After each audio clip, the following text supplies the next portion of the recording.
I walk the edge between the sacred and the mundane, as we all do, but it's also my joy and understanding of pushing the boundaries. These edge walkers, they're more interested in being at the edge and pushing out the boundaries.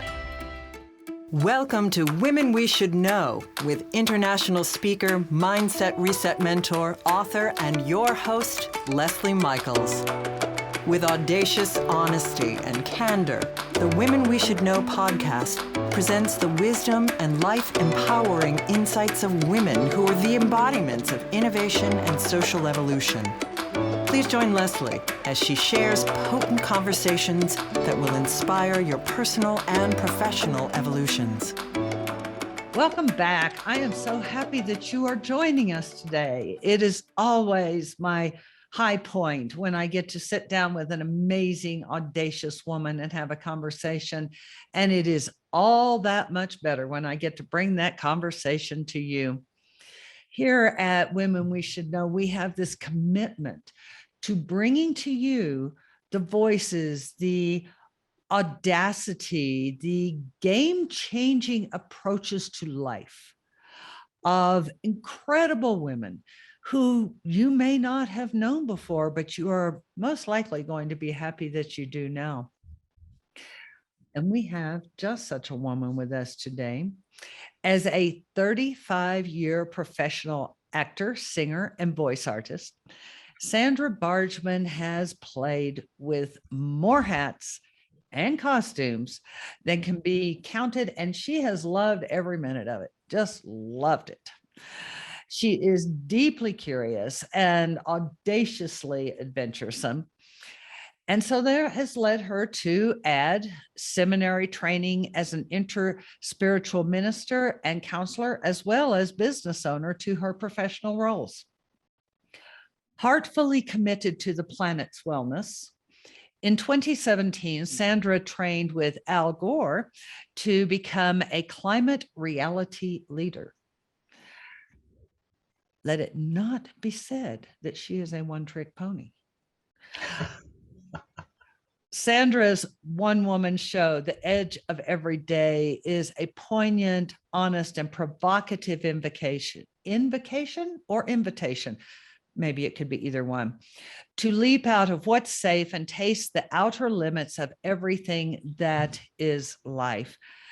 And she is the epitome of what all of us as women are. We don't wear one hat. We can't wear one hat. Society has not allowed it. And now we get to look at it differently and take it in and reap the tremendous benefits of being so ready to pivot and so resilient. So I am thrilled to introduce you to this wonderful woman today. Hello, Leslie. Sandra. How are you? Hello, I'm great. It's great to be here. It is great to have you here. I have so many things I want to discuss with you, and I'm sure we'll just run on down many different paths and get in a few different lanes. But the first thing I always like to ask my guests, just to give our listeners a different level of insight to you, is what is the one thing that is not on your bio that you would love people to know about you? Not on my bio that I will. Well, in keeping with the theme of my show, The Edge of Every Day, I like to call myself an edge walker. And that's not on per se on my CV, if you will, but I love that concept of walking the edges of a lot of communities, as you said, wearing a lot of hats, being a multi-hyphenate, as we're calling it now in 2021. Right. I love the notion of walking the edges and understanding that I walk the edge between the sacred and the mundane, as we all do, but people who consider themselves being a little more intuitive or have developed that may feel that a little more profoundly. Mm-hmm. But it's also my joy and understanding of pushing the boundaries. These edge walkers are always the people that don't want to be in the center. They don't want the status quo per se. They're comfortable with that, but they're more interested in being at the edge and pushing out the boundaries. I mean, and I look back, if I had known how to say this when I was a little kid, it would have been great. I could have had this conversation with my dad out of the gate, and he would have been fine, and he would have understood what I was doing instead of trying to make me fit into the box. Oh, so the confusion we brought upon our elders. Indeed. Yes, and I'm sure that they did the same favor for theirs. Well, and hopefully that's what we always do. That's how we evolve. Exactly. Recently, just because that's where the energy has taken us, I have had numerous conversations with women on this podcast who are audacious and have worn many different hats. And the thing that all of them, each of them speak about is learning to have a very personal and different relationship with fear than what is status quo. What has that journey been for you? Oh my, where do I begin? Well, that is the most profound edge that we encounter in our lives, is that cutting edge of fear. Right. And and whether you want to embrace the darkness of that and allow it to really shut you down, or you want to embrace the lightness of that, or even the totality of both of those, really in understanding the fullness of all of these edges in our life, is that, we're in different times. Those are the before times, and we're in the new times. And right. What was is no longer. And what is to be has not fully yet arrived. So to be in this liminal space of not knowing and feeling like the rug is constantly pulled out from underneath you, and the fear of that. And I think, I know I speak for a lot of people, but I can only say that I speak for myself, that we've been challenged to come to terms with and find a deeper relationship with not knowing. And that's a real muscle. That's a real muscle to grow. I mean, that's some scary stuff. It's really scary. And because we humans, we are little control freaks. Oh, and we need to know, and I need to be in charge, and I have to have my finger on the pulse and know what's coming and need to be perfect. And exactly. So to fully embrace that and realize deeply that there's no getting around that. There's no moving. You can't not do this. This is the time that we humans get more comfortable with not knowing. And so we can't not do fear because it's part of our neurology. Exactly. Unless you want to have your brain extracted, and then that's the end of that game. I don't think I did. Not have fear. Exactly. It's how do you use it? How do you channel it? How do you move through it and allow it to transform you? Right. Do you use it, or does it use you? Love that. Totally. Mm-hmm. Mm-hmm. What's your best friend in terms of a approach or a process when it's starting and threatening to overwhelm? What have you developed in terms of being able to relate to that fear so that you get to use it instead of it using you? I drink wine. No, I'm kidding. That's my line. Actually, I'm not kidding. I do. But more importantly, I mean, I guess I have to just reference this edge again. As I created the show, The Edge of Every Day, and performed it in the stages of New York and outside the city as well, and was nominated for a Broadway World cabaret award. But it was based on what I was going through internally. And I was trying to give voice to what it was that I was going through internally as a performer, as a wife, as a spiritual being, just trying to figure out where I was at that time.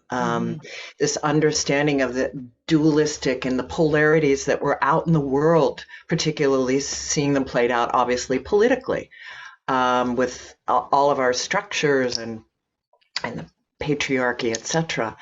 And really just wanting to tune into that. And I did the show, and it was such a rich personal ritual. I created it like a ritual, actually structured it, but it was also for me to create it, a ritual, and understood those concepts. Little did I know were really going to inform me in all aspects of my work, in all aspects of my life.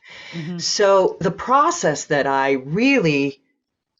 was teaching in that show, I was exploring in that show, I was sharing my own struggles with it in that show, I was inviting people to look at in that show, really informed the way that I started to deal with the challenges in my life. I get so frustrated, and I've talked with you about this. I get so frustrated with a spiritual community that's all about light.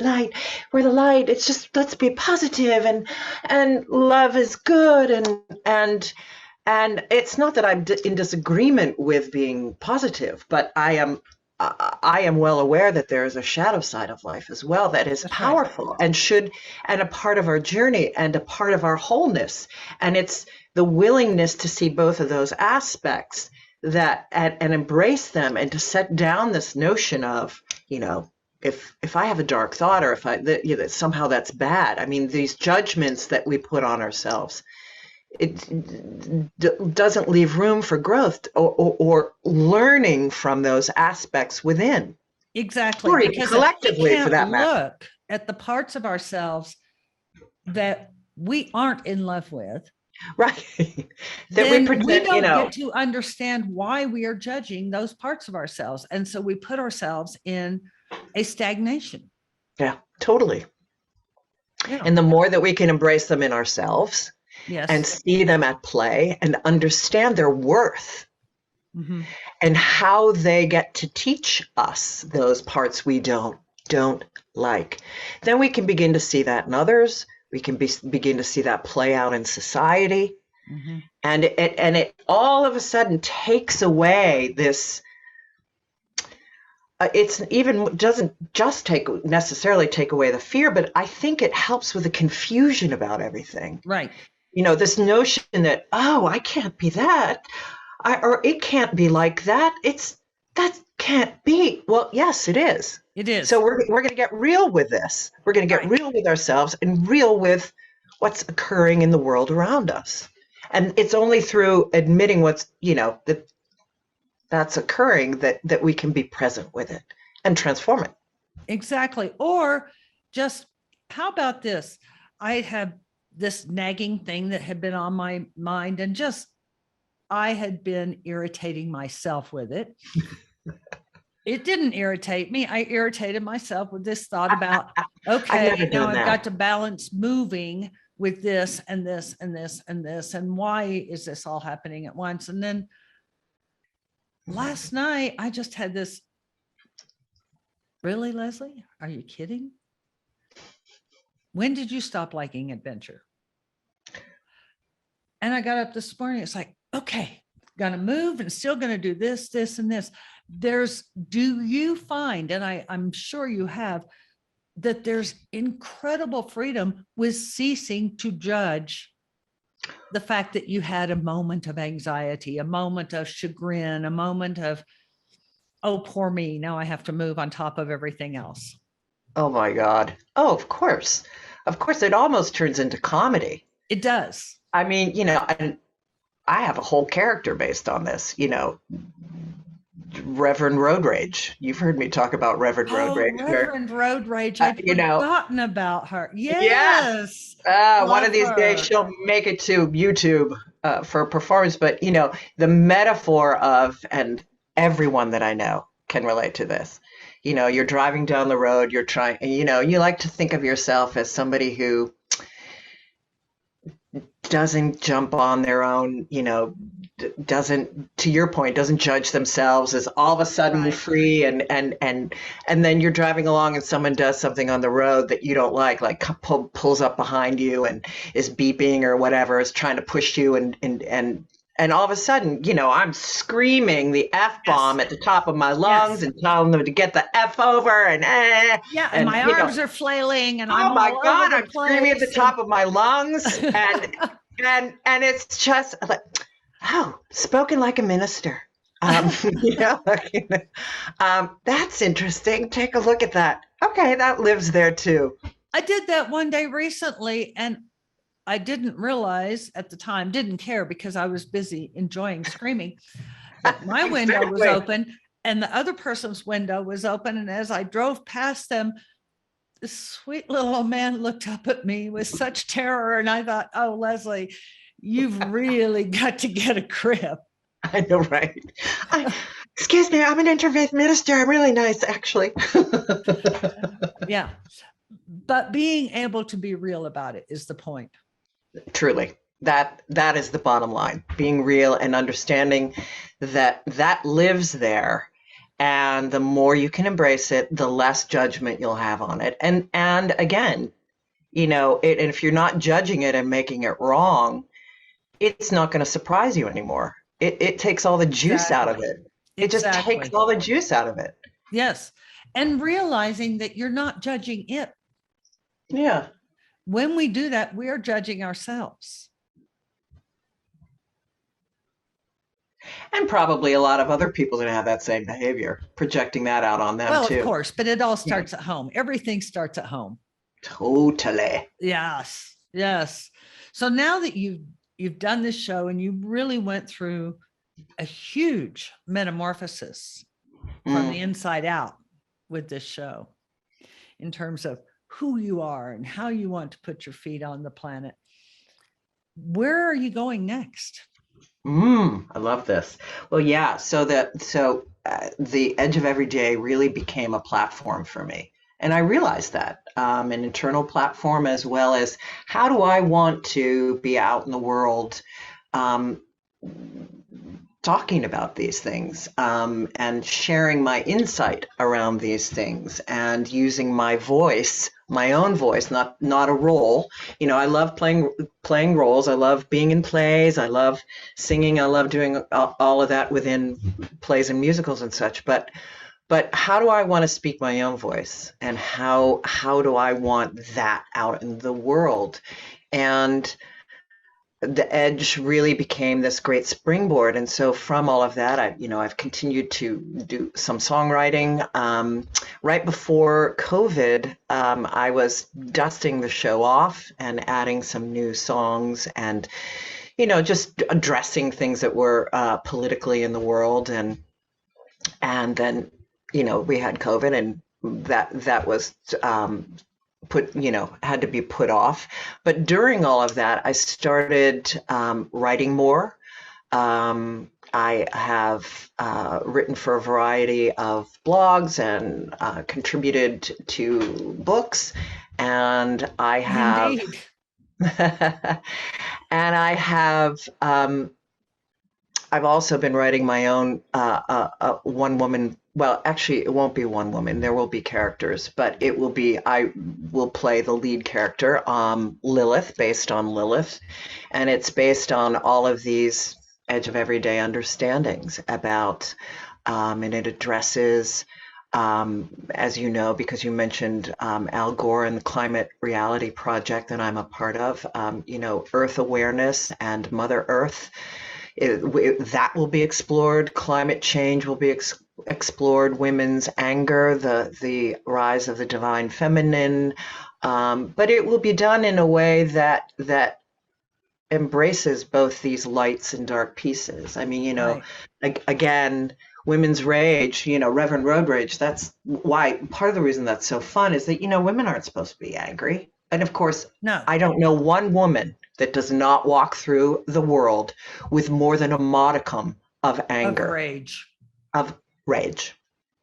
Yes. So, and you have to, again, the rage is bad. Women don't do that. Women don't, oh, no. And as women are waking up and getting into their power, and they're exploring that, and they're looking for those ways that we've been discussing of how do I channel that rage in a way that, first of all, I don't burn myself up. Right. And it's an intense fire. It's an intense fire. And then therefore, if I'm burning myself up, I'm burning up all of my relationships. How do I use that like a wood stove, channel that fire in a way that is productive, that pushes the boundaries, as I discuss in The Edge of Every Day, that pushes the boundaries, that challenges the status quo, that bravely and audaciously walks the edge. And so that's happening. And I have my own podcast starting this Monday, the 18th at 8 p.m. On talkradio.nyc, also called The Edge of Every Day, where we're going to just be having more talks with real people and real friends and real colleagues. And I'm rest assured we'll find our time for you to come onto mine. Fun. Yeah, and just talking about the edge, and how that's playing out. And how people are exploring it, and what does that even mean? Some people still, my husband comes and sometimes sometimes people get confused by what you mean by the edge. And I said, well, I understand that, but I think everyone can relate to living on the edge, or being on the razor edge, or coming to the edge of the cliff and jumping off. I mean, all of those are great metaphors. I think people actually really do understand that. How it applies to their life is what the conversations are about. How does that actually play out? The edge of your belief systems, these things that we've been talking about. Well, I believe this one thing and it's good, or we think it's good in society. But I also have this belief that, as you said, I'm not really proud of. And I don't really want to let people know that. So I brush it under the carpet, and either I just keep it in my closet, or I just visit it by myself, but I don't want other people to know about it. But, that lives in you. And that edge in between those two belief systems really informs a lot of what you do. Exactly. And because we are a show that speaks very intentionally and directly to women. And as you say, women, from the time we breathe, or at least by the time we can walk, we have permission to our own rage revoked. Little girls don't do this, little girls don't do that. While at the same time, boys are expected. They are expected to be rough and tumble. They are expected to fight. Yeah, and they get pushed and bullied if they don't. Exactly. Even by the adults. Yeah, it's pathetic. Most often by the adults, sadly. Yes.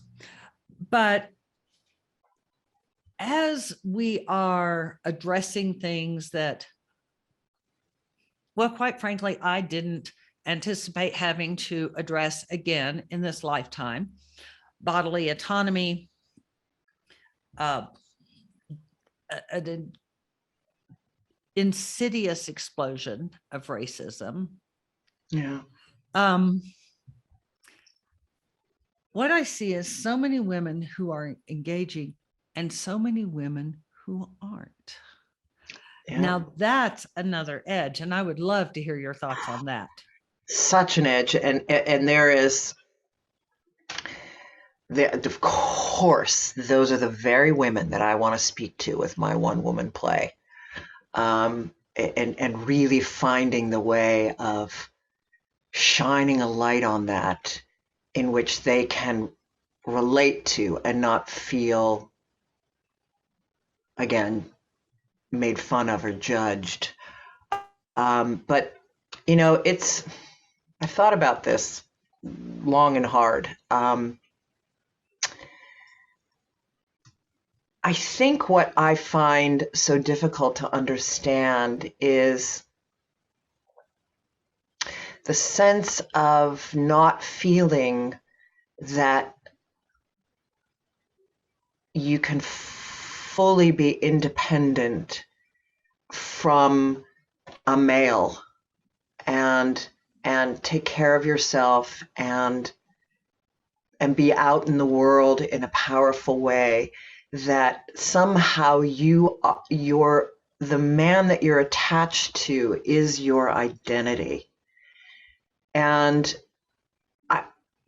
to find a way to uncouple that doesn't, what's the phrase, the woman that hangs on to the man, that is willing to be put down, her leash is the longest. And as long as she has the longest leash of the group, she somehow feels that is her best chance, that she's got this person caring for her that gives her the hierarchically most leash. But it's still a leash. It's still a rope around your neck. It's still a leash. So that, yeah. And I will add in here, it's not just women and men. Having lived at the center of the LGBTQIA, I keep having to add letters. It was just LBG when I was young. When I was LGBTQ. I only had to remember 3 letters back then. That was good. But living at the center of that life for, lots of decades. Well done. Thank you. The joke about what do lesbians drive to their second date, a U-Haul, is really more sadly true. Interesting. Than fiction. Wow. Well, so I'm a great anomaly. But that's a fabulous metaphor. But so again, then I guess it's the patriarchal versus the rise of the divine feminine, of course, and we know that, and how that plays out in whomever. I just am, because it's so in my face in my own family, the women that are choosing what they're choosing politically and are so comfortable, fine with it, and it's shocking to me. And this, I suppose this is a long way of saying I've thought a lot about it, and I know what I want to say in this play to begin to help shine a light on it, to uncouple it. Right. But I don't have all the answers about how that is. I actually think that's the beauty of it. Yeah, I can only model what I model. I can only do my internal work, and I can only embrace my, Lord knows I've got a ton of masculine energy myself. I can only try to have that be. Oh, not me. I know. I know. Such a shrinking violet. I know. I'll be over on the wall. But yeah, I mean, I can only continue to shine a light on this within myself, with the men in my life, and keep asking them how they're dealing with this. How are you modeling this? How are you aware of this? I mean, I guess it's just a constant attention to how it might be healed and moved forward and evolved. But I think part of the beauty of it is that none of us have the answer.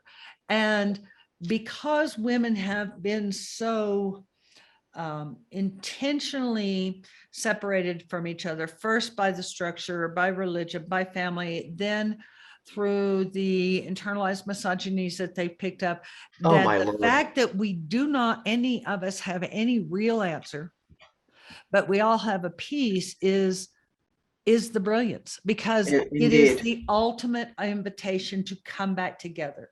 Totally.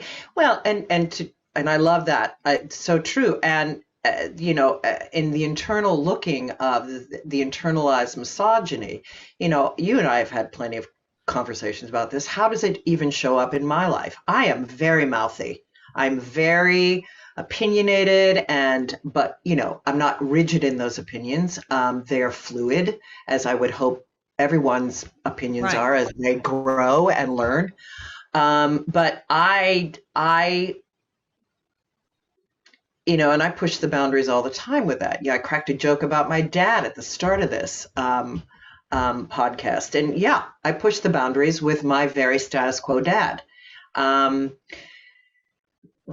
But I still have my own issues with internalized misogyny. Exactly. What is it what am I still bringing forward? What am I still agreeing to? Yes. How is it showing up in my behavior, in my speech, how I speak inside my head to my own internalized thoughts about who I am? Now let's sit on that one for a minute, Mm. because so many women I communicate with, Lord knows I speak with women all the time, they cannot own their internalized misogyny because they do not speak it out in the world. They don't, there's a disconnect around the fact that if you are thinking in a certain pattern, even if you aren't saying those trigger words, it's going to reflect in the way you interact with the world. Yeah, totally. So there again is that invitation to come back and be present with the parts of ourselves that we don't love. The edge. Exactly. Yeah. Because that internalized misogyny, that's all part of that's all part of our dark. It totally is. That is all part of and has had a very dark history. Yes. And I think, and you alluded to this, well, more than alluded to it, the shock of how, I think for those of us, and that in the last 5 years, the shock of how many women were comfortable with certain laws, with certain ways of being kept in the place, and certain, birther. She's a birther? What? No, it was, what was that term that they said that was so offensive? A birthing machine or a birthing. It'll come back to me. Let's go on. I'll Yeah. throw it back in there. But Host, it was startling. She's the host carrier. Yes, the birthing host. Yes. Yeah. Yeah. Hello.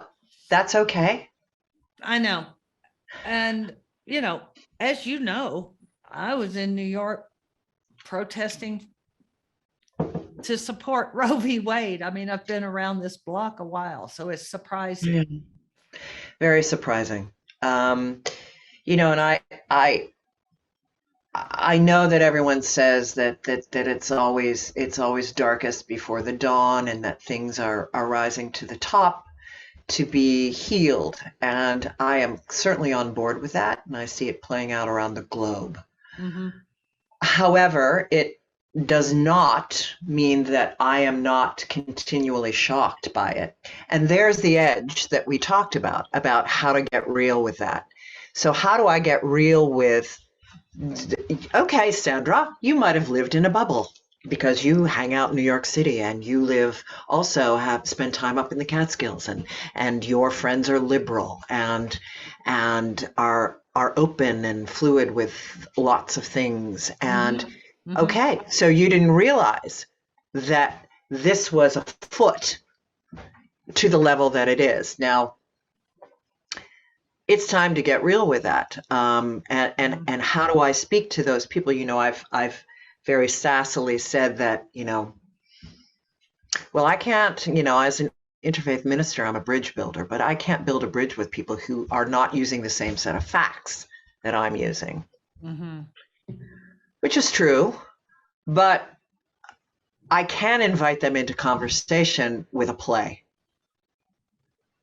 I don't want to be that person that sits down with someone who's deeply committed to a different set of facts. That's just probably not going to happen. As lovely as I think that might be for someone else, it won't be me. No, that's more mine. Yeah, and I'm okay with that. Wheelhouse. Yeah. I'm okay with that. I will leave those kinds of dialogues to someone else. Yeah. I will have an invitation to explore things through art, where people can begin to see themselves in the characters and can begin to see people's journeys and how they craft their own storytelling through art. And that's what Sacred Stages is all about. Other than that, all I can do, again, as we said, is just look internally and not be so naive to think that it's not going to be intense out there. That I have lived in a very, I did live in a bubble, and a liberal, and I thought we were farther along, and potentially maybe we are, Or not. maybe, but the worst is rising to the top and is the loudest, and we're hearing the most about that. Right. That the squeaky wheel gets the oil. I take exception with the individuals who say it's all rising up to be healed. I find that a very, again, another place of denial that particularly, I've heard particularly expressed by women. And I am not shaming women for this. I'm not guilting women. I'm just acknowledging what I have witnessed. Yeah, because, it's very precious. And to be even more specific, women in the I self-identify as the spiritual community. The spiritual community. Oof. But those who self-identify and they say everything's coming up to be healed. Actually, what I see is everything is coming up to be acknowledged. Now, first we acknowledge, and then we make a choice about healing. Because I find it incredibly arrogant to say it's coming up to be healed, because I acknowledge that although I disagree with them vehemently, those people over there believe that it is being healed by virtue of the laws changing and women losing bodily autonomy. It becomes so relative to which person is thinking that it is being healed or corrected, as it were. So there's a huge edge that's coming up for presentation. Oh my Lord, is there? For consideration and for recognition in numerous ways. Truly.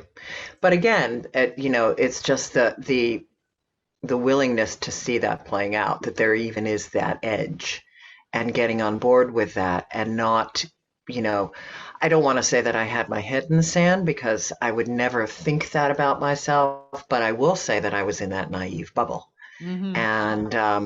And to have learned, and it took me some time to get my brain around.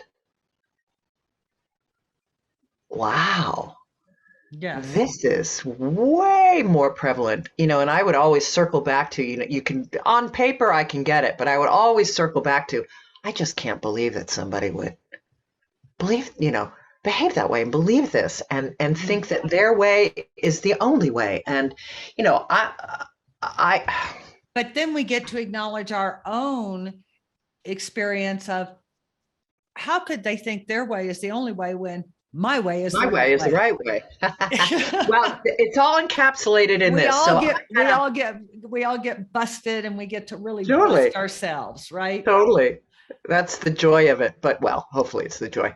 I had a conversation with, I posted something on Facebook, and a friend of my mother's commented on it.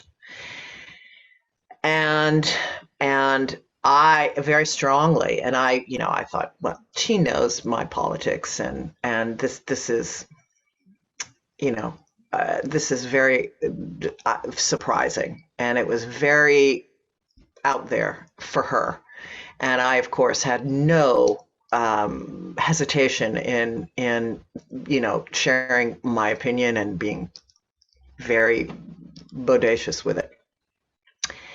And she wrote back on my page that she said,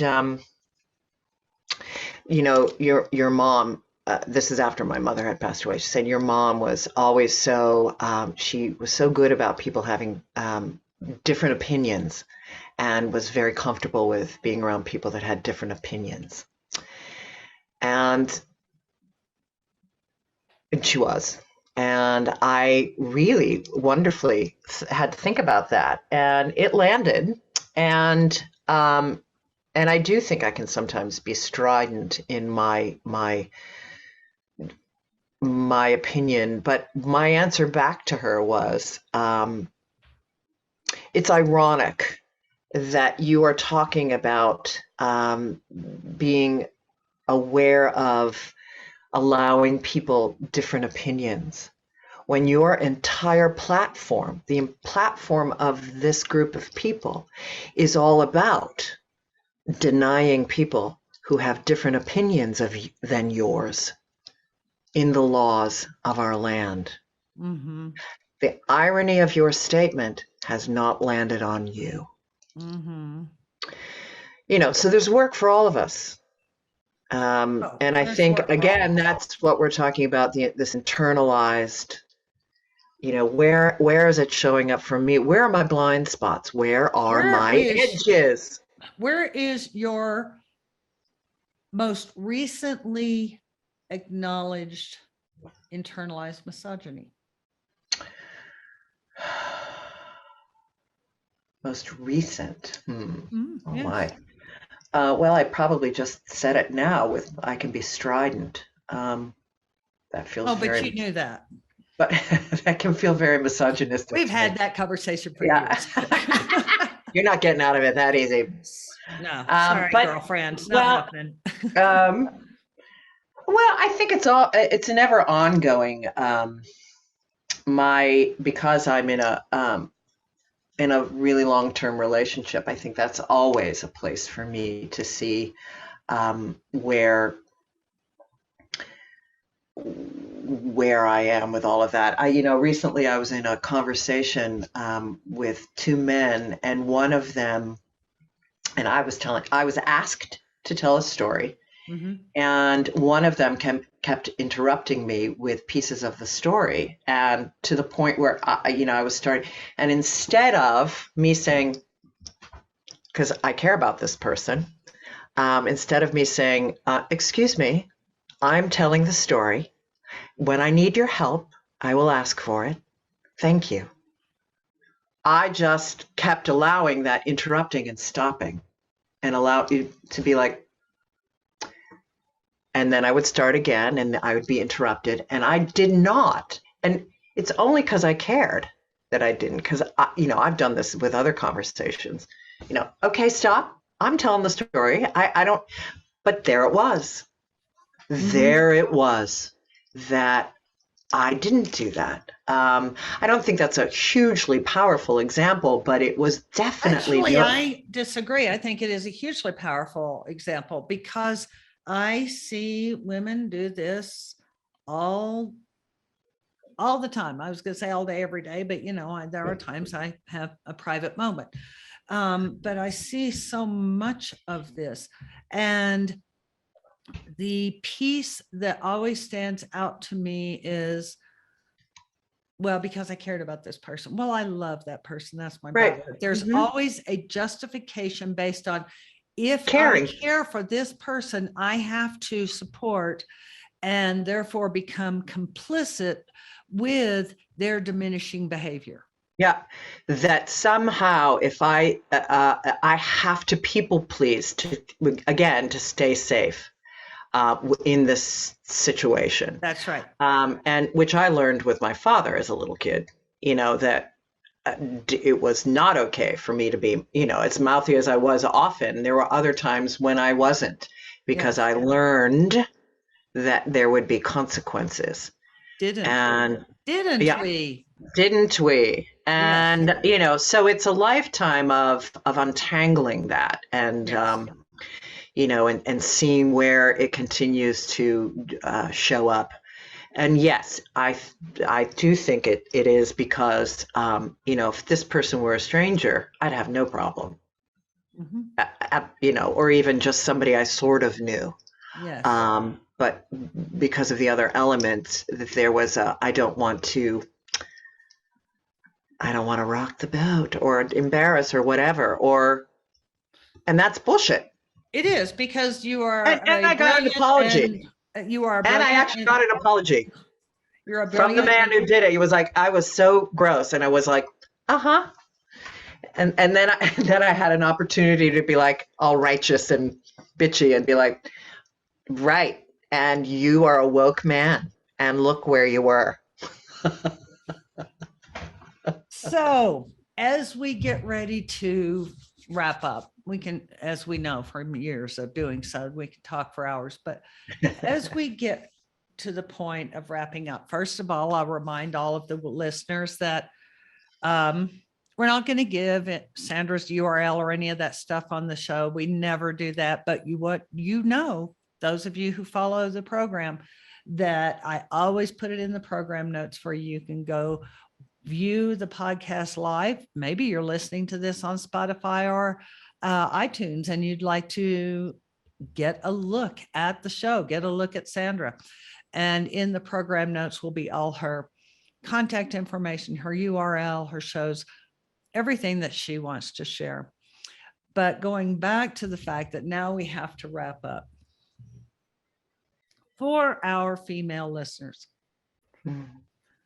what is the one gift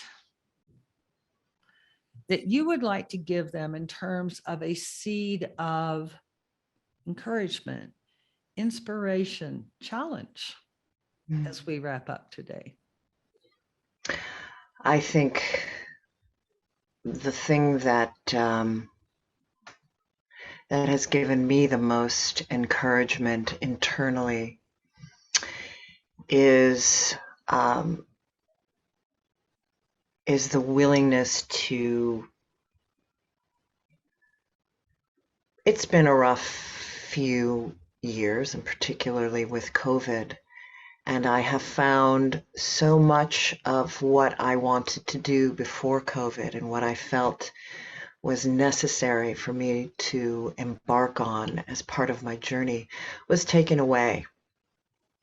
And I really had to allow a time for myself to sort of sit in my stew and allow some new ideas about how I wanted to work in the world and be in the world, and what were these new times that we were in calling me into, bringing me forward into. And the thing that helped me the most, that was the most surprising, was that I just allowed myself, I got into groups where I explored things that I had never done before. Mm-hmm. I got into a drawing class. I got into new groups of people, business owners, women business owners here in the Hudson Valley. And I did things that that felt maybe not necessarily what was necessary for me, but it rewired my brain. It allowed me to step out of some of the frustrations and the edges that I was exploring, and it freed up some brain space for some new ideas to come to the top. I'm a gym rat, and I love going to the gym, and I couldn't do that, and I took time to take long walks. And engage in. I'm not a yoga fan, which belies who I am as a person. My friends are all like, "You of all people should be yoga," and so I think just allowing yourself some new opportunities and some gentle self-conversation is really the thing that has always worked the best with me. Wonderful. Well, thank you for that. For those of you who might have joined us in the middle, we have been speaking with Sandra Bargman today, actress, interfaith minister, environmentalist, and a lot more. It has been a joy to have you on the show, Sandra. Thank you for coming. It's been a joy to be with you. Thank you for having me. Absolutely. And so for all of you out there who tuned in today, thank you. I trust that you received some nugget, some word of inspiration, some little nudge in a direction that maybe you hadn't yet considered. It is always our intention at Women We Should Know to challenge the status quo. Thanks for tuning in, everyone. We hope you received inspiration for expanding your own social innovation and influence. Help us inspire others by sharing this episode and leaving your comments over at lesliemichaels.com/podcast. For more tips, insights, and support in creating a fully audacious, professional, and personal lifestyle you love, visit our Women We Should Know community on Facebook.